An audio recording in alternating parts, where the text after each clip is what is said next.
اعوذ باللہ من الشیطان الرجیم بسم اللہ الرحمن الرحیم الحمد للہ رب العالمین الرحمن الرحیم مالک یوم الدین ایاک نعبد و ایاک نستعین اهدنا الصراط المستقیم صراط الذین انعمت علیہم غیر المغضوب علیہم ولا الضالین آمین الحمد للہ رب العالمین۔ کوئی بھی بات ہے وہ اللہ کی ہم سے ہی شروع ہوتی ہے، اور کوشش کرے کہ اللہ کی ہم سے ہی شروع کرے، کم سے کم بسم اللہ الرحمن الرحیم ضرور پڑھ لیا کرے، اور اس کے بعد میرے آقا پر درود و سلام۔ اللہم صلی علی محمد وآل محمد صلی اللہ علیہ وآلہ وبارک وسلم۔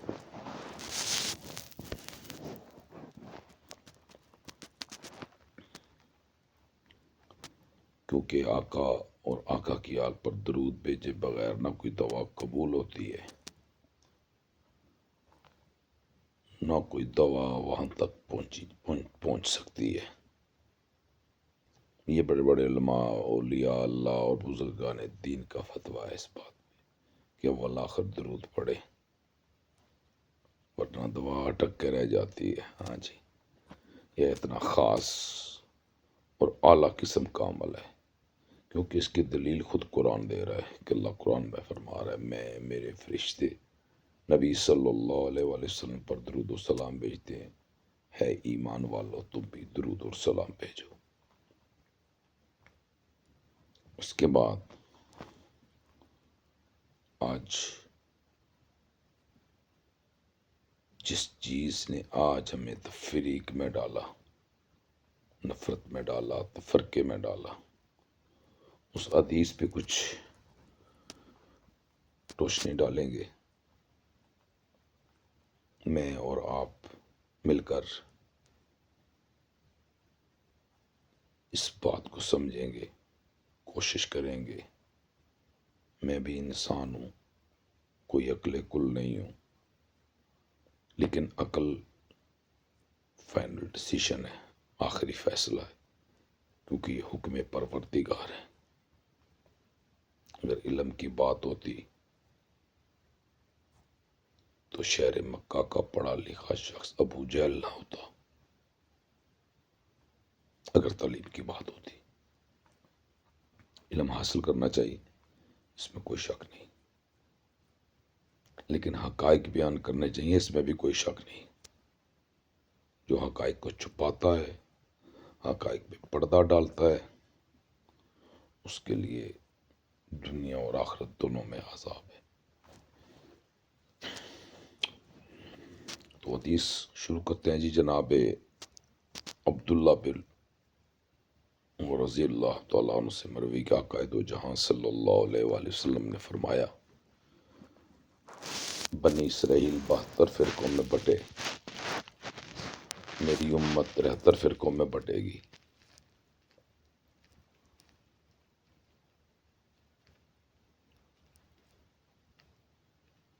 اور سب جہنم میں ہوں گے۔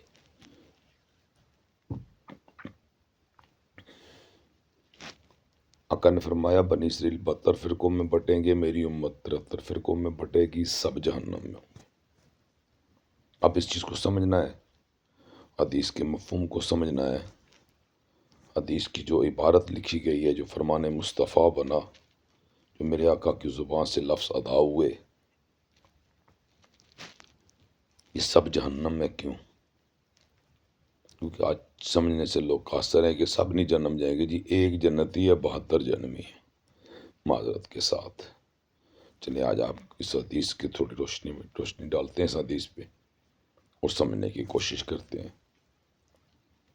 کہ عبداللہ بن عمر رضی اللہ تعالیٰ سے مروی ہے کہ آقا دو جہاں صلی اللہ علیہ وآلہ وسلم نے فرمایا، میری امت کے بھی حالات ایسے ہوں گے جیسے بنی اسرائیل کے ہوئے، کیونکہ وہ 72 فرقوں میں بٹے تھے، میری امت 73 فرقوں میں بٹے گی، سب جہنم میں ہوں گے۔ تو وہ حالات کیا تھے،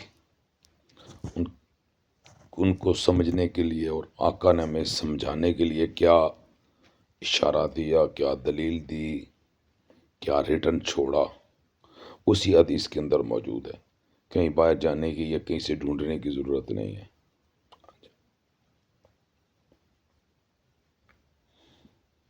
آقا دو جہاں صلی اللہ علیہ وسلم فرمایا جیسے ایک جوتا دوسرے جوتے کے برابر ہوتا ہے. ہاں جی، ایسے آمنے سامنے، جیسے ایک جوتا دوسرے جوتے کے برابر ہوتا ہے. تو سوال یہ ہے کہ جوتے کے ساتھ تو کس نے برابر کھڑا ہونا ہے جوتے کے ساتھ؟ یہ سوال ہے، یہ سوچیں میرے آقا نے کیوں فرمایا. اور یہاں تک نہیں، ہاں جی، آقا نے فرمایا، میرے مولا حضرت محمد مصطفیٰ صلی اللہ علیہ وسلم فرمایا، جو اپنی ماں کے ساتھ اعلانیہ بدکاری کرے گا، جو اپنی ماں کے ساتھ اعلانیہ بدکاری کرے گا، اگر وہ ان میں ہوگا تو میری امت میں بھی ہوگا. سوچیں یا کریں، مثالیں کیوں دی ہیں، میسج کیوں چھوڑا ہے، کیوں جوتے کو جوتے کے ساتھ برابر کیا، کیوں ماں کے ساتھ بدکاری سے مثال دی، کیوں جوتے کے ساتھ مثال دی. سوچے، غور کرے، جوتا تو پاؤں میں ہوتا ہے، سر پہ تو نہیں ہوتا.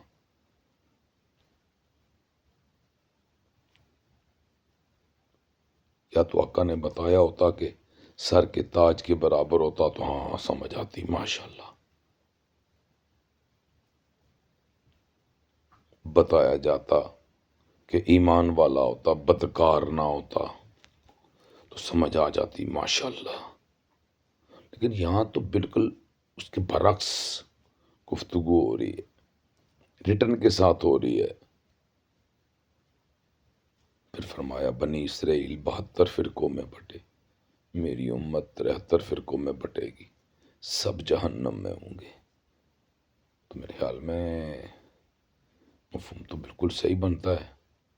110% یہی رسپانس بننا چاہیے، کیونکہ اوپر تو آقا نے مثال نے جوتے کے ساتھ جوتے کو برابر کیا، ماں کے ساتھ بدکاری سے مثال دی. اس کا مطلب 100% تو یہی بنتا ہے کہ سب جہنمی. اور نیچے ایک تحریر لکھی ہوئی ہے، سوائے ایک جماعت کے. یہ ہمارے علماء دین، یہ عقل کے اندوں کو یہ نظر نہیں آ رہا، یہ سمجھ نہیں آ رہا.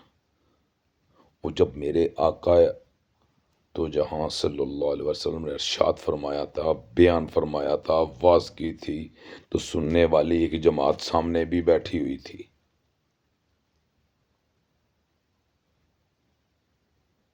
ہاں جی، وہ نقش قدم جماعت کا تھا، وہ جو صحابہ کی جماعت تھی ان کے نقش قدم پہ چلنا تھا. وہ تو سارے کے سارے امتی تھے، ان میں تو کوئی تفریق نہیں تھی، نہ کوئی سنی تھا نہ کوئی شیعہ تھا.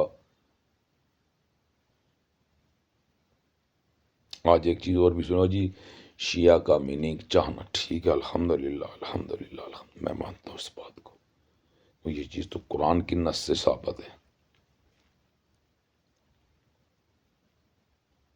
لیکن شیعہ کا میننگ چاہنے والا تھا، نہ کہ فرقہ تھا. شیعہ کا مطلب چاہنے والا تھا، مولا علی کا شیعہ، چاہنے والا، علی کا چاہنے والا، یہ تو سمجھ آ گئی. لیکن شیعہ لفظ کو ٹائٹل بنا لینا، اس کو فرقے کی شکل دے دینا، اس کی تفریق کی شکل دے دینا، یہ بات بہت بری تھی، یہ ہضم نہیں ہو رہی، یہ سمجھ سے بالا تر ہوگی یہ بات. پھر وہ جو جماعت تھی وہ تو تمام کے تمام امتی تھے. یہ سب کہتے ہیں کہ یہ فرقے بعد میں بنے، یا فرقے ہی بعد میں بنے، تو ان کو کیسے سپورٹ کرتے ہیں آپ؟ نبی نے تو منع فرمایا ہے. چلے اللہ کے قرآن سے پوچھ لیتے ہیں، ہے اللہ کی کتاب، ہے میرے رب کا کلام، ہے میرے مصطفیٰ پہ نازل ہونے والے کلام، تو گواہی دے، تو ہدایت فرما، تو ہماری رہنمائی فرما، بتا. تو اللہ کا قرآن کہہ رہا ہے اللہ کی رسی کو مضبوطی سے تھامے رکھا، اور تفرقے میں مت پڑنا، فرقہ فرقہ نہ ہونا. یہ تو ہوا اللہ کا کلام. چلے فرمان مصطفیٰ بھی سن لیتے ہیں۔ فرمان مصطفیٰ تو یہ تھا جو دو مسلمانوں میں سکے بھائیوں کی بات نہیں کی، معذرت کے ساتھ دو مسلمانوں کی بات کی، ان میں جو تفریق ڈالے گا وہ ہم میں سے نہیں، اور جو سکے بھائیوں میں تفریق ڈال دے وہ تو بہت بڑا شیطان ہو گیا۔ معاذ اللہ، اس جیسا تو کوئی جہنمی ہو ہی نہیں سکتا۔ معاذ اللہ، اس جیسا کوئی اور جہنمی جو سکے بھائیوں میں دراڑ ڈال دے۔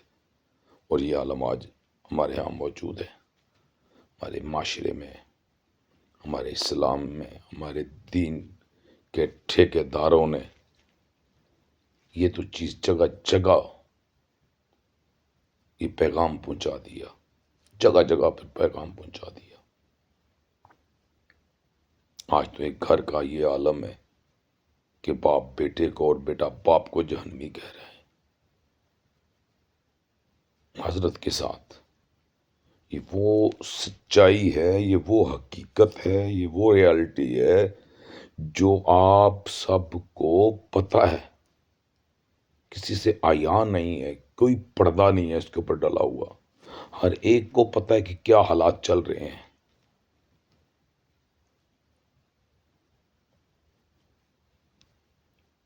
تو ہم نے کم اپنی اصلاح کرنی ہے،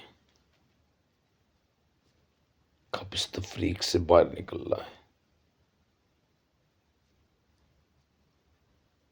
کب نکلنا ہے۔ آقا دو جہاں صلی اللہ علیہ وسلم دعائیں کر رہی ہیں، اللہ میری امت کو بخش دے، کہ آقا نے بولا یا اللہ میرے فرقوں کو بخش، 73 فرقوں میں سے ایک کو بخش۔ اور 72 کو کہاں لکھا ہوا ہے؟ چلیے بتاتے، ایک جنتی 72 جرمی کہاں لکھا ہوا ہے؟ چلے کو حدیث دکھائیں، کو مہربانی فرمائیں، اپنی اصلاح تو کر لیں یار۔ اور جن کے پیچھے نمازیں پڑھتے ہو انہی سے پوچھ لو، جن کے عقیدت مند ہو ان سے پوچھ لو، جن کے پیروکار ہو ان سے پوچھ لو۔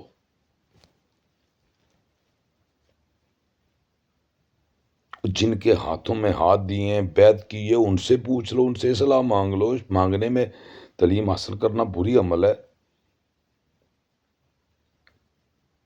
یہ تو علم ہے نا، حاصل کریں۔ علم حاصل کرنے پہ تو کوئی رکاوٹ نہیں ہے، لیکن میں آپ کو گارنٹی کے ساتھ یہ بات بتا رہا ہوں، لکھ لیں، کورے کاغذ پہ لکھ لیں۔ میں چیلنج ویلنج نہیں کرتا، چیلنج اس بات کا کیا جاتا ہے، اس سے کیا جاتا ہے کہ جس کے پاس کوئی دلیل ہو۔ ان کے پاس تو کوئی دلیل ہی نہیں ہے سوائے نفرت پھیلانے کے، ان کے پاس کوئی دلیل نہیں ہے۔ امت کو اکٹھا کرنے کی صرف دعوے کر رہے ہیں، جھوٹے دعوے،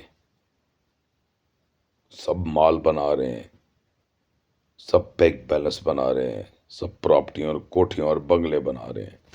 دیکھ لیں ان کے حالات دیکھ لیں، اتنے بڑے بڑے جناب علی اسکالر اور یہ علماء دین بنے بیٹھے ہیں تفریق لے کر، اپنے اپنے فرقے کو پرموٹ کر رہے ہیں، ان کے حالات دیکھ لیں، کیسی گاڑیوں میں آتے ہیں، ان کے حالات دیکھ لیں۔ میں کسی پہ کیچڑ چھلنے کے کوئی موڈ میں نہیں ہوں، میں جب تک سوچتا ہوں تو میرا دماغ گھوم جاتا ہے، یار یہ کیسے لوگوں کے ساتھ ہمارا پالا پڑا ہے۔ دین اسلام تو آسان ترین مذہب تھا، دین اسلام تو محبت سے بھرا ہوا مذہب تھا، دین اسلام تو جوڑنے والا مذہب تھا، نہ کہ توڑنے والا۔ آج تو یہ عالم ہے کہ کلمہ پڑھنے والے کو جہنمی کہا جاتا ہے۔ کیا یہ نبی کا دین ہے؟ یہ فرمان مصطفیٰ تھا؟ کہاں لکھا ہے؟ مجھے تو بتا دو۔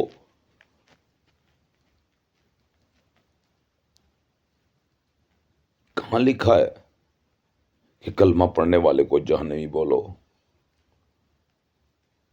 ہمارا تو عالم یہ ہے کہ ہم اس کو اپنا امام بنایا ہوا ہے، جس کو 72 گروہ جہنمی کہہ رہے ہیں۔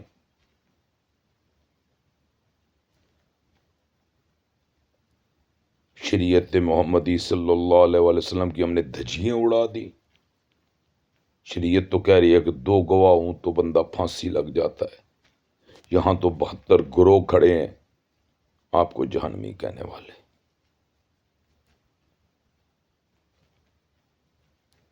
سہری سی بات ہے، جس کے ہم پیچھے نماز پڑھتے ہیں، جس کو اپنا امام بنایا ہوا ہے، اور بڑا آج کل یہ کنسیپٹ چلا ہوا جی، پھر نماز کیا کریں جی، کہاں پڑھیں جی، جماعت کے ساتھ بڑا ثواب ہے جی۔ اللہ کہہ رہا ہے میں اپنے حقوق معاف کر دوں گا۔ کیوں؟ اللہ کیوں معاف کرے گا اپنے حقوق؟ کیونکہ اللہ جانتا ہے ہم کمزور لوگ ہیں، یہ جو دور آنا ہے بہت نازک دور آنا ہے۔ اللہ تو بنانے اور تخلیق کرنے والا ہے نا، اللہ پہ یہ تو ایمان ہے نا آپ کا کہ اللہ کہہ رہا ہے میں معاف کر دوں گا۔ اور دوسری طرف اللہ وہیں قرآن میں فرما رہا ہے کہ میں تمہاری عبادتیں تمہارے منہ پہ دے ماروں گا، مجھے تیری عبادت کی ضرورت نہیں، میری عبادت کے لیے میرے فرشتے ہی کافی ہیں۔ یہ بھی جھوٹ ہے۔ چلے اس کا مطلب بتا دیں، اللہ کیوں منہ پہ مارے گا عبادتیں؟ کیا ہوگا ان عبادتوں میں؟ کیا ان میں مسئلہ ہوگا؟ کیا ایسا ایشو ہوگا جس کی وجہ سے اللہ وہ عبادتیں ہمارے منہ پہ دے مارے گا؟ وہ عبادتیں تفریق، وہ عبادتیں نفرت، وہ عبادتیں بغض میں، وہ عبادتیں حسد میں گزریں گی، پڑی جائیں گی۔ اللہ کے گھر جاتے آج دیکھ لیں، اپنے گریبان جھانک لیں سارے،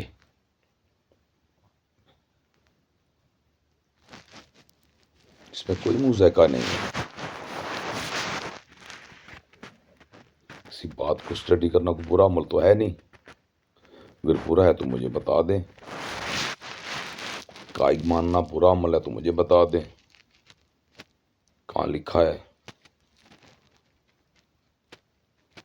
تو اللہ کیوں ہماری باتیں منہ پہ مارے گا؟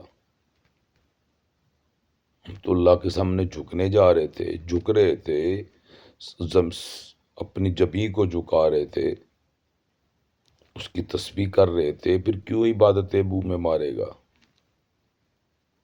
کیونکہ وہ عبادتیں نفرت میں پڑی جائیں گی، دکھلاوے کے لیے پڑی جائیں گی۔ پھر اللہ نے واضح کہہ دیا میں اپنے حقوق معاف کر دوں گا، حقوق العباد معاف نہیں کروں گا۔ لیکن دیکھ لیں آج ہمارا معاشرہ آپ کی آنکھوں کے سامنے ہے، کوئی بچہ نہیں ہے، کوئی اتنا یانا، ہماری وہ پٹواری کا لفظ، اتنا یانا کوئی نہیں، یہ اس کی سمجھ نہ سنی اسی۔ ہاں جی، سارے کی سمجھ سنی، سب کو سمجھ آتی ہے، بس عمل نہیں ہے، سب کو سمجھ آتی ہے۔ اور وہیں اللہ کہہ رہا ہے کہ نماز کو میں نے فرض قرار دیا، اور رزق حلال کو فرض عین۔ فرض عین ہم بھول گئے اور فرض کے پیچھے دوڑ پڑے۔ حرام کا ایک قطرہ ڈال دو، وہ 1500 لیٹر کا جو گیلن ہے وہ ناپاک ہو جائے گا۔ اس کو پاک کرنے کے لیے 3 مرتبہ اسے غسل دینا پڑے گا، بسم اللہ پڑھ کے پاک کرنا پڑے گا۔ پینا تو دور، اس کے بعد نہانے کے لیے بہت مشکل سے وہ برتن آپ کے لیے تیار ہوگا۔ تو غور کریں، اس لیے اللہ نے فرمایا حقوق العباد، جب تک آپ مجھے معاف نہیں کریں گے، ہاں اگر میں غلط ہوا تو معذرت کے ساتھ، میری بات میں کوئی غلطی ہوئی تو، یا میرا کوئی ایسا عمل، میرے بہت سارے ایسے بھی لوگ سن رہے ہوں گے جو مجھے جانتے ہیں، ظاہری بات ہے میرے ان کے ساتھ اٹھنا بیٹھنا بھی ہوگا، بہت ساروں کے ساتھ میرا لین دین بھی ہوگا، بہت ساروں کے ساتھ میرا بزنس بھی ہوگا، بہت ساروں کے ساتھ میں پراپرٹی کا کام چھوٹا موٹا کرتا ہوں، ان کے ساتھ بھی میرا تعلق ہوگا، 100 معاملات میں میرے تعلق ہوں گے، لیکن اس کا میننگ یا مطلب یہ تو نہیں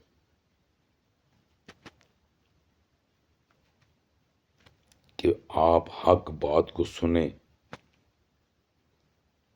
اور آپ کسی ایسی آڑ میں یا ایسی نفرت میں یا کسی فیملی ریلیشن کی وجہ سے، کیونکہ آج کل خاندانوں میں بڑی یہ چیزیں چلتی ہیں، برائے مہربانی ذرا بالا تر ہو کے اس سے سوچیں، انسان بن کے بیٹھیں، انسان بن کے سوچیں، اللہ کا بندہ بن کے سوچیں، یار یہ جو بندہ بات کر رہا ہے یہ کس کے فائدے کی بات کر رہا ہے اور کس کے نقصان کی بات کر رہا ہے؟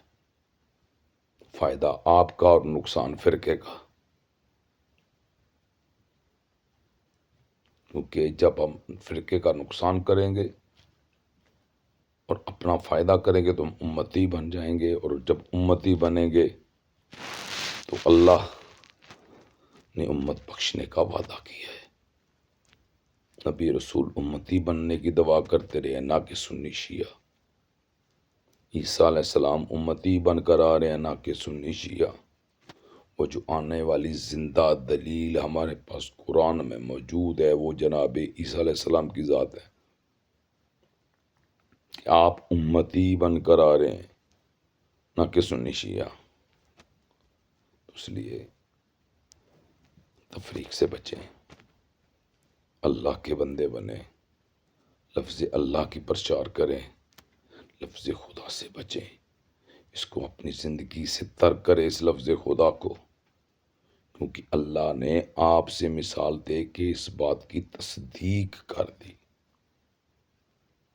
کہ میں نے تمہیں مزاج کا خدا بنایا، اور تمہیں سے دلیل دے دی کہ خدا کو سجدہ نہیں، اگر ہوتا تو تیری عورت کو حکم دیتا وہ تجھے سجدہ کرتی، اور واقعی خدا بنایا۔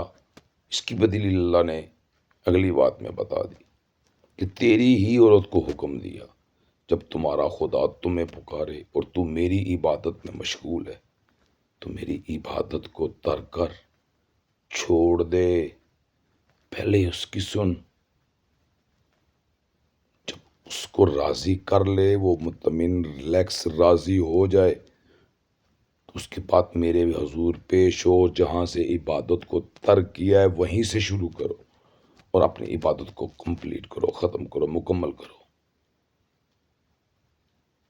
تو میرے خیال میں سمجھ آنا چاہیے ہمیں، اتنے خوبصورت انداز میں اللہ نے ہر ایک کو اسی سے دلیل، اسی کے گھر سے دلیل دے دی، اسے مختار بنا کے، اسے خدا بنا کے، اور اس سے خوبصورت دلیل کہ لفظ خدا وطنیت واحد کا لفظ نہیں ہے، واحد کا صیغہ نہیں ہے۔ اللہ وحدہ لا شریک ہے، اللہ کا خوف کریں، اللہ وحدہ لا شریک ہے، اس کا کوئی شریک نہیں ہے۔ اور لفظ خدا جمع کا صیغہ ہے، اس کا میننگ خداؤں بھی بنتا ہے اور خدائی بھی بنتا ہے۔ خداؤں تو سمجھ آ گیا، وہ جو پتھر کے مجسمے تھے، وہ جنہوں نے خدائی دعوے کیے تھے۔ آج بھی آپ ہندوؤں کے پاس چلے جائیں، اپنے پتھر کے مجسموں کو خدا کہتے ہیں، لیکن جب اوپر انگلی کھڑے کرتے ہیں تو اسے اللہ کہتے ہیں۔ آپ سے اچھے تو آپ سے بہتر تو وہ لوگ ہو گئے۔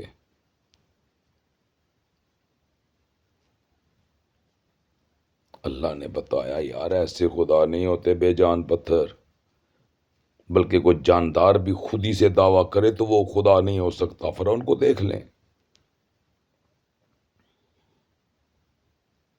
کتنوں نے خدائی دعوے کیے، لیکن اللہ نے جب اپنے نبی کی امت بنائی تو اس کی سے بڑی کیا خوبصورت دلیل ہوگی کہ اللہ خود دعویٰ کر رہا ہے اس بات کا کہ تمام امتوں سے افضل امت بنایا۔ بتائیں وہ خدائی کون سی ہے پھر؟ اگر ہم ہی سے خدائی نہیں بنی، افضل امت ہونے کے باوجود ہم ہی سے خدائی نہیں بنی، پھر وہ خدائی کون سی ہے؟ چلے اس کی کوئی دلیل دے دے۔ نہ یہ لفظ قرآن سے ثابت، نہیں یہ حدیث سے ثابت۔ تو پھر کیسے اس بات کی پرچار کر رہے ہیں آپ؟ اس نے مجھے الوائدین ہماری مسجد گئے کہ امام ہے ہمارے گاؤں کی ایک مسجد گئے،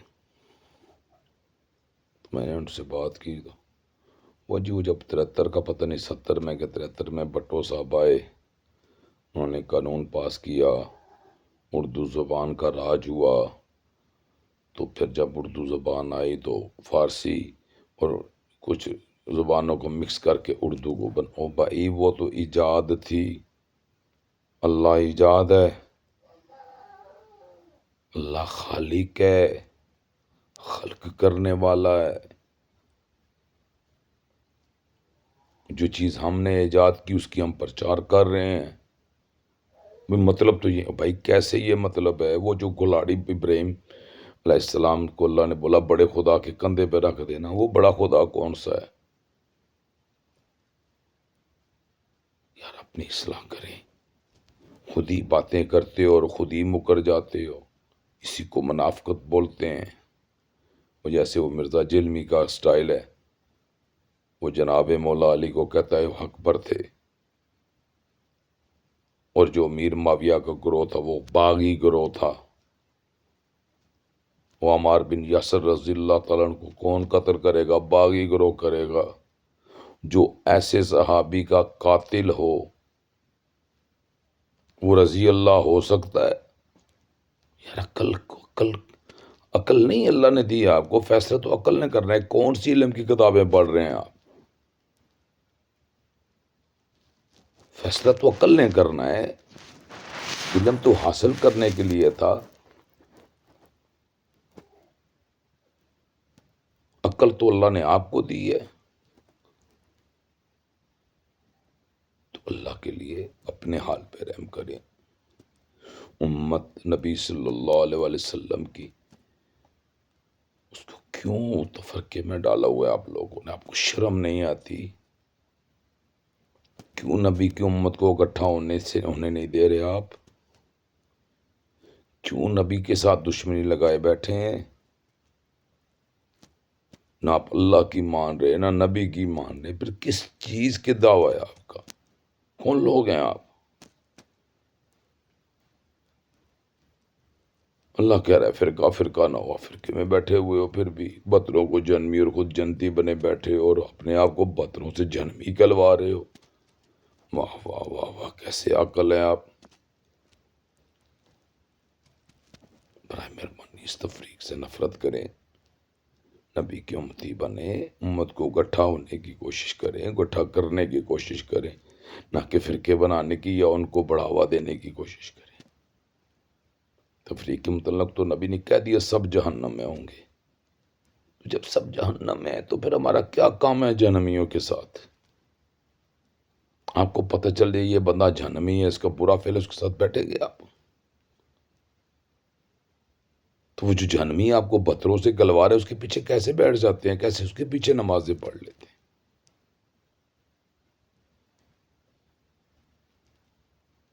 چھوڑیں اس دنیا کی عہدوں کو، دنیا کے عہدوں میں کچھ نہیں ہے۔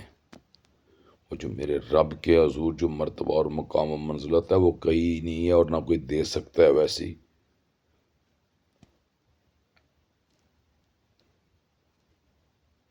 نبی کا امتی بنے، اپنی نسل کے خیر خواہ بنے، اپنے دوستوں کے، اپنے قبیلے کے، اپنے کنبے کے، اپنے خاندان کے خیر خواہ بنے، نہ کہ دشمن۔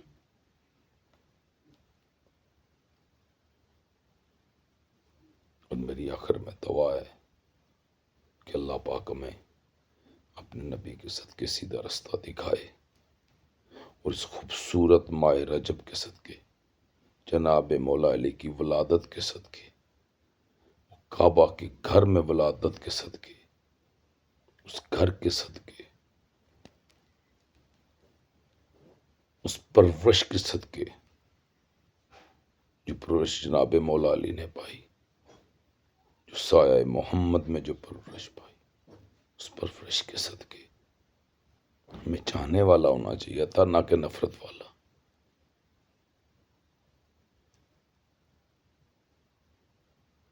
غلام غلام ہی رہتا ہے۔ ہاں جی، غلام غلامی ہوتا ہے۔ اور اس کی خوبصورت دلیل اہل سنت کی صحیح روایت سے کہ جناب عمر فاروق رضی اللہ تعالیٰ انہوں نے ریٹن لیا جناب مولا حسن اور مولا حسین سے، غلامی کی سنت لی، وہ غلام بن کر گئے ہیں دنیا سے۔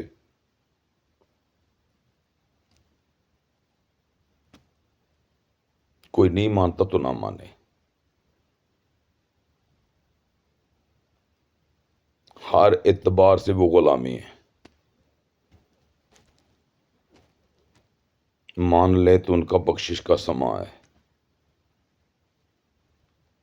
آپ تو جناب عمر فاروق رضی اللہ تعالیٰ کے بھی دشمن بنے بیٹھے، آپ تو جناب بکر صدیق کے بھی دشمن بنے بیٹھے، آپ تو جناب عثمان، آپ تو سب صحابہ کے دشمن بنے بیٹھے ہیں۔ آپ لوگ ہیں جو انہیں برا بلا کہلوا رہے ہیں۔ برائے مہربانی اصلاح کریں، اللہ کا واسطہ ہے، نبی کی امت کو اکٹھا ہونا دیں، اسلام کو طاقت دیں۔ کیسے غالب آئیں گے ہم لوگ جو دونوں سارا پہ؟ کیسے غلبہ آئے گا ہمارا؟ آپ لوگوں کے عقائد کی وجہ سے آئے گا، آپ لوگوں کے جو ٹکڑوں میں بٹے ہوئے ہیں۔ اور آج اسلام ہر جگہ بدنام کون کروا رہا ہے؟ یہ تفریق والے کروا رہے ہیں، ٹکڑوں میں بٹے ہوئے مار کھاتے ہیں اور بدنام کرواتے ہیں، اور باقی ایک کو پڑتی ہے، باقی 72 بیٹھ کے تماشا دیکھتے ہیں۔ جب اکٹھے ہوں گے تو پھر تماشا نہیں بنے گا۔ ٹائٹل کو اتار کے پھینک دے، امتی بن جائیں اپنے نبی کے۔ آپ تو نبی رسولوں کو ماننے والے ہیں، وہ تو امتی کے دعائیں کرتے رہے ہیں، اور آپ کیا بنے بیٹھے ہیں؟ دعا کرے اللہ میں ہدایت دے، نبی صلی اللہ علیہ وسلم کا امتی بنائے، اور مولا علی کا دیوانہ بنائے، ذکر اہل بیت ہمارے زبانوں پہ جاری اور ساری فرمائے، صحابہ سے دلیلیں دے۔ آئیں میں آپ کو دلیل دیتا ہوں، آئیں میں آپ کو دلیل دیتا ہوں، آئیں میں آپ کو لوگوں کو بلائے، انہیں دلیلیں دیں۔ دیکھیں میرے مولا علی کی اور میرے نبی کے گھرانے کی کیا شان و منزلت اور کیا مرتبہ ہے، کہ صدیق اکبر جیسے لوگ حد بیان فرما رہے ہیں۔ علی کے چہرے کو دیکھنا ہی عبادت، اللہ اکبر۔ صحابی کھڑے کے پوچھے یا رسول اللہ علی کے بعد کیا ہوگا؟ فرمایا جو علی کا ذکر کرے وہی عبادت۔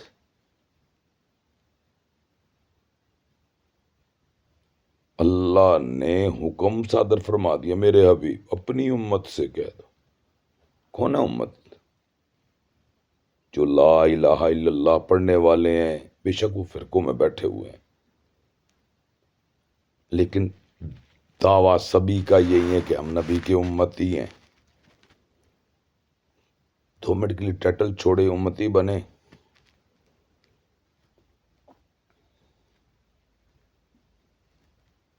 تو جناب عمر فاروق کی مثال لے لے۔ پھر ہم نے تو ران پہ ہاتھ مار کے بولا تھا کاش آج علی نہ ہوتے تو عمر ہلاک ہو جاتا۔ کیا مطلب ہے اس بات کا؟ میرے آقا کا فرمان تھا میں علم کا شہر علی اس کا دروازہ، جس کا میں مولا اس کا علی مولا۔ یہ تو 1.25 صحابہ کو بولا تھا میرے آقا نے، سب نے یک زباں ہو کے کہا تھا کہ یا رسول اللہ آپ ہمارے آقا اور مولا ہے، ہمارے ماں باپ، ہماری اولاد، ہمارا جان مال سب کچھ آپ پہ قربان، آپ ہمارے آقا اور مولا ہے، یا رسول اللہ حکم فرمائیں۔ فرمایا پھر سنو، جس کا میں مولا اس کا علی مولا۔ تو ذکر اہل بیت کو اپنا مظہر بنائیں، ذکر اہل بیت کے بغیر کوئی گزارا نہیں ہے۔ اور رہی بات عبادت کی، تو میرا بھائی کرونا میں آپ نے کیا کیا ہے؟ اپنے اللہ کی جو عبادت گاہیں تھیں ان کے ساتھ کیا کیا ہے؟ وہاں تو آپ الکوہل ہاتھوں پہ لگا کے جاتے رہے ہیں، 2 2 فٹ کا 3 3 فٹ کا وقفہ ڈال کے آپ نمازیں پڑھتے رہے ہیں وہاں پہ. کیا ایسے نماز ہو جاتی ہے؟ کیا فرمان مصطفیٰ کو بھول گئے تھے؟ کندھے کے ساتھ کندھا ملا کے کھڑے ہو، اگر اس کے اندر گیپ ڈالا تو شیطان کھڑا ہو جائے گا. وہ آنکھ کو کتنے شیطان کھڑے کیے تھے آپ نے تو اللہ کے گھر میں شیطان کو دعوت دی تھی، اور اسی گھر کو آپ نے الکوہل سے دھویا. کیا جہاں پہ الکوہل پڑا ہو وہاں عبادت ہو سکتی ہے؟ اپنے آپ سے پوچھیں، اپنے سے سوال کریں. واقعی نبی کی امتی ہیں، واقعی نبی کی امتی ہیں، تو سوال کریں اپنے آپ سے. یہ کوئی زور زبردستی والی بات نہیں ہو رہی، ایک پیغام ہے. اللہ کا حکم سنایا، نبی کا فرمان سنایا، صحابہ کے اقوال سنائے، صحابہ کا عمل بتایا. ماننے والے بتاتے ہیں، نہ ماننے والے کبھی نہیں بتاتے. لیکن برائے مہربانی غلام کو آقا پہ ترجیح مت دیں. ہاں جی، جس جنت کی آپ طلب لیے بیٹھے ہیں نا، اس جنت میں جنتی بن کر جناب ابوبکر صدیق کو جناب عمر نے جانا ہے. آپ نے اور میں نے بھی جنتی بن کر جانا ہے، نہ کہ وہاں کا حاکم یا سردار بن کے جانا ہے. وہاں کا حاکم اور سردار مولا علی کے پتر ہیں، مولا علی کے بیٹے ہیں، جناب مولا حسن اور مولا حسین. اور اس جنت کی جو عورتوں کی سردار ہے وہ مولا حسن مولا حسین کی ماں ہے، جناب مولا علی کی زوجہ ہے، جناب محمد مصطفیٰ کی بیٹی ہے. اور علی ان میں افضل. یہ بات کسی کو ہضم نہیں ہو رہی، معذرت کے ساتھ یہ بات کسی کو ہضم نہیں ہو رہی. چلے اپنے سے مثال لے لیں.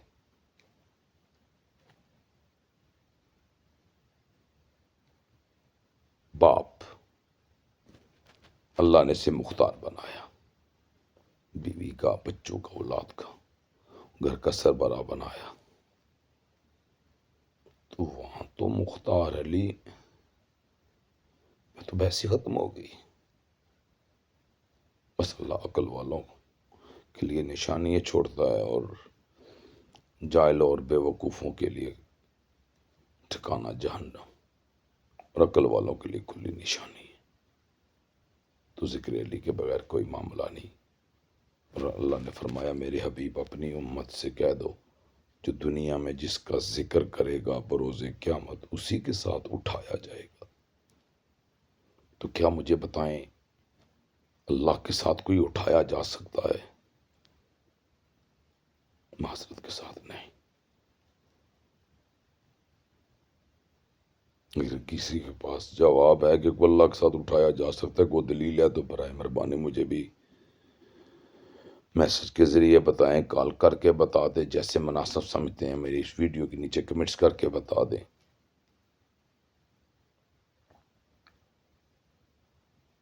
لیکن سوال یہ امت کے ساتھ ہوا تھا، کسی اور کے ساتھ نہیں.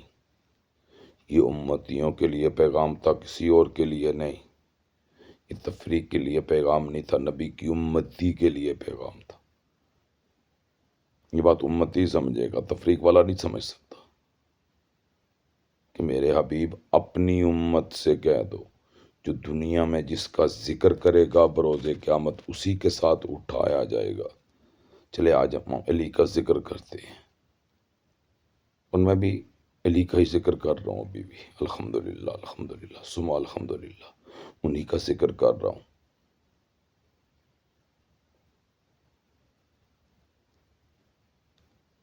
جن کا ذکر اللہ نے حکم دیا ہے اس کا کرو، جس کے ساتھ اٹھائے جاؤ گے. اٹھائے جانے کے لیے بشریت کا ہونا لازم ہے، بشر ہونا لازم ہے، موت آنا لازم ہے. مختصر بات آپ کو بتا دوں، موت آنا لازم ہے. ہر ذی روح نے موت کا ذائقہ چکھنا ہے۔ تو مولا علی کے ساتھ اٹھنے میں کیا بات ہے؟ بتا دے مجھے، کسی کو کب بات نظر آتی ہے تو۔ میرا تو ایمان اور عقیدہ یہ ہے کہ میں ذکر علی کرتا ہوں تو علی کے ساتھ اٹھایا جاؤں گا، اور جو علی کے ساتھ اٹھایا جائے گا وہ سب سے پہلے جنت میں جائے گا۔ سبحان اللہ۔ یہ خوبصورت سا پیغام تھا جی نبی کی امت کے لیے۔ آقا دو جہاں صلی اللہ علیہ وآلہ وسلم کی امت وہ امت ہے جس کی امتی بننے کے لیے نبی رسولوں نے دعائیں کی ہیں۔ تو انہوں نے بھی امتی بننے کی دعائیں کی تھی، نہ کہ سنی شیعہ، نہ کہ تفریق والا۔ اللہ پاک ہمیں عمل کی توفیق عطا فرمائے، اور برائے مہربانی اگر میری بات اچھی لگے تو میرے چینل کو سبسکرائب کریں، شیئر کریں، بیل آئیکن کا بٹن دبائیں کہ میری ویڈیو نیکسٹ اگر آپ سننا چاہیں تو آپ کو مل جائے، آپ کے پاس پہنچ جائے، اور اسے شیئر کریں، لائک کریں، اپنے واٹس ایپ گروپوں میں سینڈ کریں، دوستوں تک پہنچائیں، انہیں تاکید سے کہیں کہ سنیں۔ اگر میری بات میں کوئی کمی رہ گئی، یا سمجھانے میں یا آپ کے سمجھنے میں کوئی کمی رہ گئی، یا میرے سمجھانے میں کوئی کمی رہ گئی، تو کمنٹ کر کے بلائے مہربانی مجھ سے پوچھ لیں۔ میں جہاں تک ہو سکا آپ کو اس پوائنٹ آف ویو سے آپ کو کلیئر کروں گا انشاءاللہ۔ اللہ پاک ہم سب کا حامی و ناصر ہو۔ اللہ آپ کو، آپ کی اولاد میں، آپ کے رزق میں، جان و مال میں برکت عطا فرمائے۔ اللہ آپ کی نسلوں میں خیر عطا فرمائے، آپ کے گھروں میں سکون عطا فرمائے۔ اللہ آپ لوگوں کی محتاجیاں، پریشانیاں، بیماریاں، درد اور تکلیفیں دور کرے، کیونکہ جو کسی کے لیے دوا مانگتا ہے اللہ اس کے لیے خیر، اس کے گھر میں خیر، اس کے گھر میں برکتیں نازل فرماتا ہے۔ تو دوسروں کے لیے خیر خواہ بنے، نبی صلی اللہ علیہ وآلہ وسلم کے فرمان کے مطابق چلیں، اللہ کے حکم کے مطابق چلیں۔ یہی سیدھا رستہ ہے، یہی صراط مستقیم ہے، یہی صراط مستقیم ہے جو اللہ اور اللہ کے حبیب کی بات مان کے چلتا ہے۔ تو اس کے حلال عین عبادت ہے، کوشش کرے اپنے گھروں میں رزق حلال، اور یہ وہ خیرات ہے، یہ وہ عمل ہے جو آپ کے گھروں سے بیماریاں، پریشانیاں اور نفرتوں کو دور کر دے گا۔ اللہ پاک ہمیں عمل کی توفیق عطا فرمائے۔ اس شعر کے ساتھ اختتام میں کہ عمل سے زندگی بنتی ہے، عمل سے زندگی بنتی ہے، جنت بھی جہنم بھی، یہ خاکی اپنی فطرت میں نہ نوری ہے نہ ناری۔ اپنی فطرت انسان کی جو ہے وہ جناب علامہ اقبال رحمۃ اللہ تعالیٰ نے ہمیں بتائی، ہمیں میسیج دیا۔ تو اللہ پاک ہمیں عمل کی توفیق عطا فرمائے۔ السلام علیکم ورحمۃ اللہ وبرکاتہ۔